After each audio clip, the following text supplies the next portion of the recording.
Olá, eu sou Fábio Reis Viana, analista político internacional, colunista do jornal econômico Monitor Mercantil, do site americano The Saker e do site brasileiro Dossier Sul.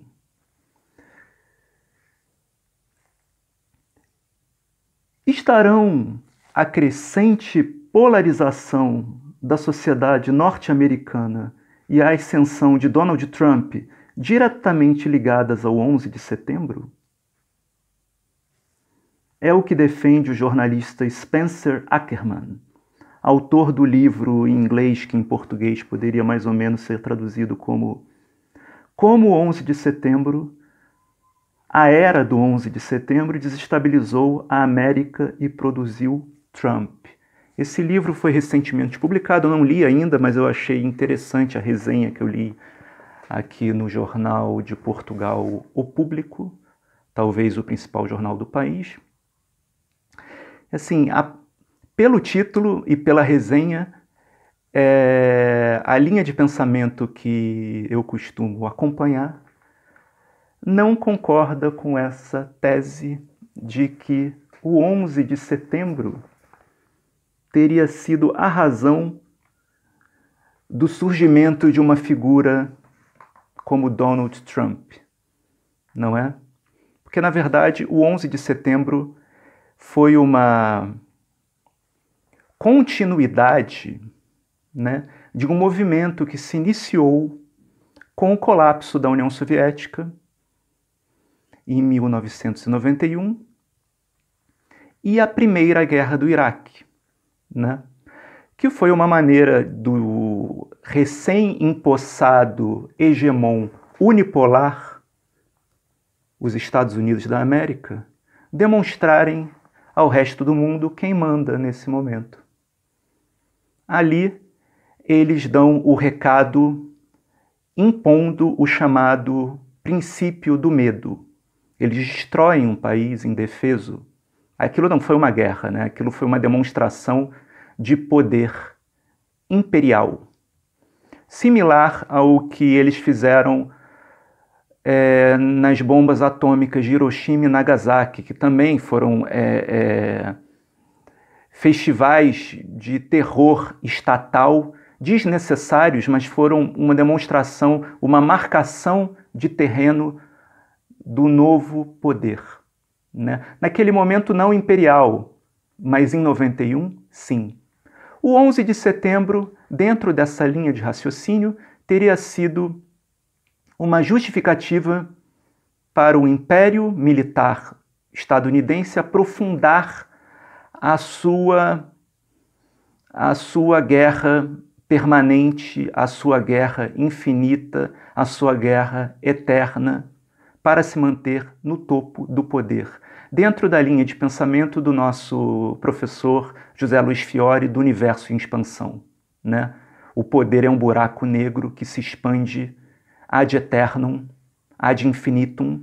Naquele momento, no 11 de setembro, o inimigo necessário não existia porque ele estava colapsado ainda, nomeadamente a Rússia, a União Soviética, no caso a Rússia, que é quem herdou a União Soviética. E a China, naquele momento, ainda não havia mostrado os seus tentáculos, a sua força, tal qual vem mostrando nesse momento. O 11 de setembro foi uma justificativa para expandir o poder militar de cunho imperial, o complexo industrial militar americano, sem ter uma justificativa factível para isso. Então a justificativa naquele momento passou a ser o terror, o terrorista imaginário, que pode ser qualquer um, qualquer pessoa, qualquer país. É um inimigo sem nome, sem rosto e sem território.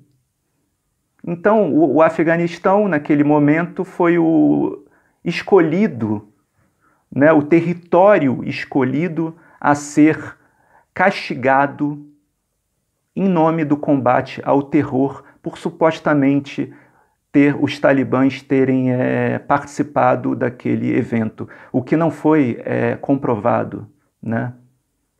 Os talibãs, inclusive, eles não se relacionam com a Al-Qaeda, né? Isso hoje já é ponto pacífico, inclusive. Mas isso é outra história, né? O fato é que, nesse momento, avançando mais um pouco, já existe o inimigo necessário, voltou, o campeão voltou na Guerra da Geórgia em 2008, demonstrando a sua volta à Rússia de Putin, e principalmente na Guerra da Síria em 2015, quando a Rússia praticamente, apesar da mídia ocidental não admitir, a Rússia deu checkmate, a Rússia venceu aquela guerra. Curiosamente, em nome dos mesmos valores que o Ocidente tanto preza, os valores religiosos cristãos, porque os russos também são cristãos, não é? E também combatem o terrorismo islâmico e tudo mais, né? A saída do Afeganistão, né, tem muito a ver com tudo isso que eu já falei aqui, ela foi uma justificativa, um fim de um ciclo, onde o hegemon, agora desafiado pela potência, pela sua antiga inimiga, a Rússia, que antes era inimiga do Império Britânico, desafiada agora por essa reascensão da Rússia e com o surgimento ou o ressurgimento, depois de 500 anos, da civilização chinesa, a volta dos chineses ao jogo geopolítico, agora com a roupagem interestatal, capitalista, não é?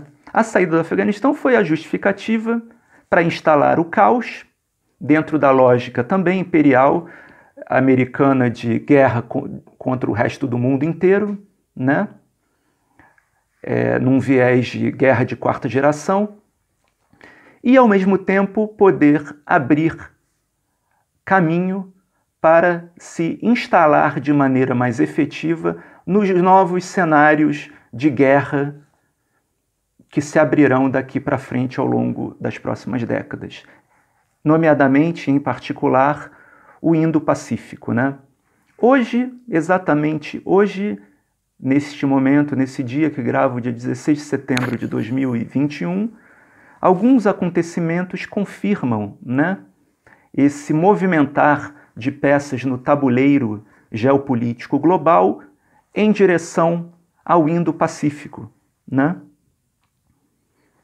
Ontem, aliás, né, hoje também, mas ontem o Financial Times divulgou que os Estados Unidos resolveram apoiar firmemente a construção de submarinos nucleares pela Austrália, né, numa parceria militar Estados Unidos-Austrália, Grã-Bretanha, que na sua estratégia Global Britain também pretende se voltar para o Indo-Pacífico como linha auxiliar dos americanos. Então os americanos resolveram incentivar a Austrália a uma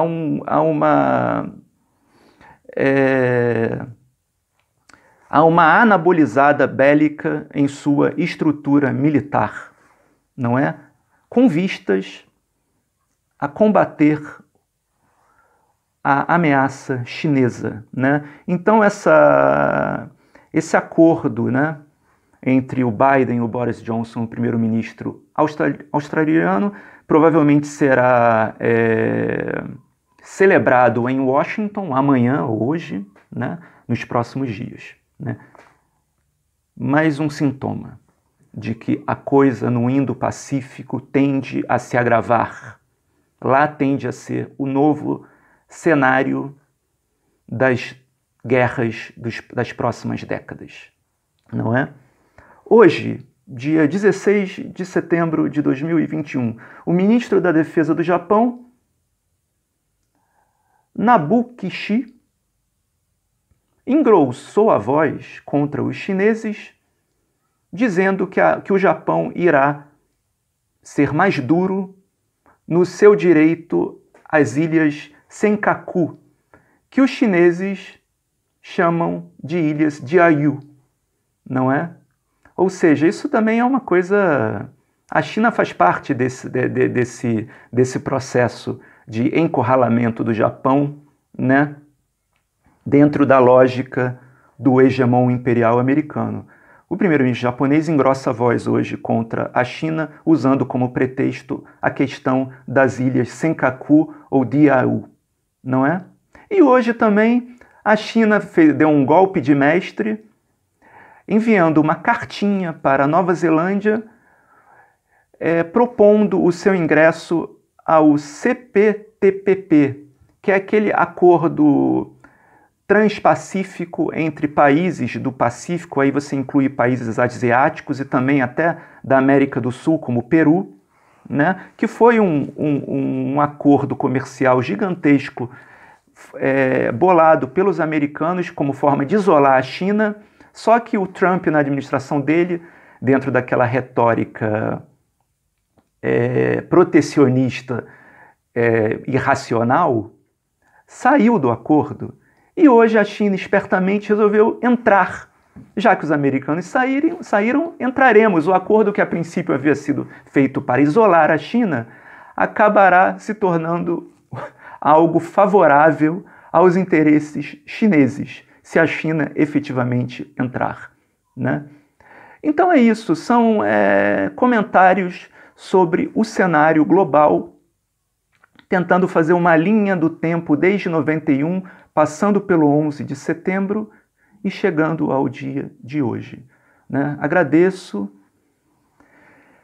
curtam o canal, toquem no sininho e leiam meus artigos disponíveis gratuitamente no Monitor Mercantil, no Dossiê Sul, estão aqui embaixo, e no The Saker, onde faço companhia ao Pepe Escobar.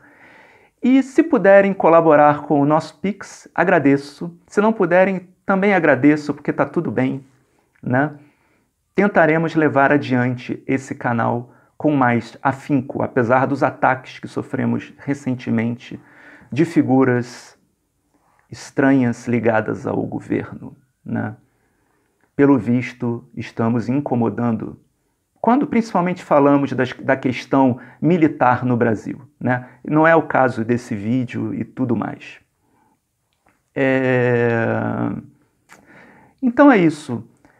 Em breve começarei a formular a minha dissertação de mestrado e tentarei colocar a minha pesquisa dentro dos vídeos, à luz dos acontecimentos do dia a dia do sistema mundial. Ok? Fábio Reis Viana, direto do extremo ocidente da Eurásia para o contexto geopolítico.